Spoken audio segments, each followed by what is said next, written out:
Price Lord. ஓசியா 13ஆம் அதிகாரம் 6ஆம் வசனம். ஓசியா சாப்டர் 13 and verse 6. தங்களுக்கு இருந்த மேய்ச்சலினால் திருப்தியானவர்கள், திருப்தியான பின்பு அவர்கள் இருதயம் மேட்டிமையாயிற்று, அதனால் என்னை மறந்தார்கள்.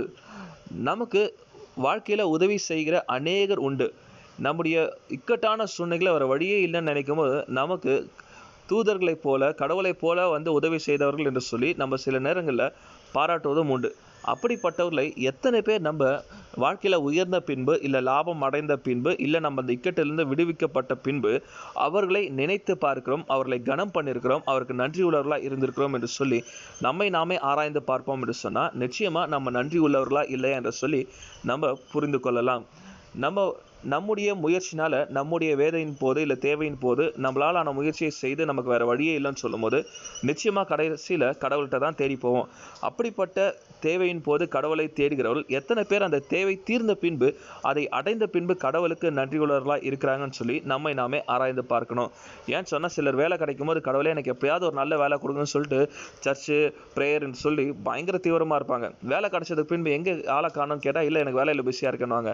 அதே போல் சில திருமணம் ஆகும்போது எனக்கு வந்து திருமணம் ஆகணும், எப்படியாவது ஒரு நல்ல பொண்ணு கொடுங்க, நல்ல மாப்பிள்ளையை கொடுங்க, நல்ல பையனை கொடுங்கன்னு சொல்லி கேட்குறவங்க திருமணமான பின்பு சர்ச்சுக்கு காணாமல் போயிடுவாங்க. எங்கெங்கே காணோம் அப்படின்னு கேட்டால் இல்லை இப்போ தானே கல்யாணம் ஆச்சு, அதான் கொஞ்சம் ஜாலியாக இருக்காங்க, அங்கங்கே போயிட்டுருக்காங்க அப்படின்னு சொல்லுவாங்க.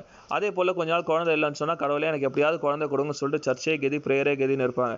ஆனால் குழந்தை பிறக்கிறதுக்கு அவங்க ப்ரெக்னென்ட் ஆன பின்பு எங்கன்னு கேட்டால் இல்லை இவ்வளோ நாள் வெயிட் பண்ணி ப்ரெக்னென்ட் ஆனாங்க, அதனால் அவங்க ரிஸ்க் எடுக்கக்கூடாது, அந்த வீட்டிலே இருக்காங்க அப்படின்வாங்க. சில குழந்தை பிறந்தப்போ எங்கெங்கே காணாமல் போயிட்டாங்க அப்படின்னு கேட்டால் இல்லைங்க குழந்தை ரொம்ப குட்டியாக இருக்குது அதனால் வரலான்னுவாங்க. இப்படி நம்ம நன்றி உள்ளவர்களாக இல்லாததுக்கு இதுதான் அடையாளம். நம்ம ப்ரெக்னென்ட் ஆகிறது அப்படின்றது நமக்கு இருக்கிற சாபம் இல்லை, அது வியாதி இல்லைங்க, அது வந்து நமக்கு கிடைக்கிற மிகப்பெரிய ஒரு ஆசீர்வாதம். எனவே நம்ம கடவுளை தேவையின் போது தேடுகிறோம், துன்பத்தின் போது தேடுகிறோம். அதை பெற்றுக்கொண்ட பின்பு, அந்த துன்பம் நீங்கின பின்பு, இல்லை அந்த தேவை நமக்கு கொடுக்கப்பட்டது பின்பு நம்ம கடவுளுக்கு உண்மை உள்ளவர்களாய் நன்றி உள்ளவர்களாக இல்லைன்னு சொன்னால் அதை விட சபிக்கப்பட்ட வாழ்க்கை வேறு கிடையவே கிடையாது.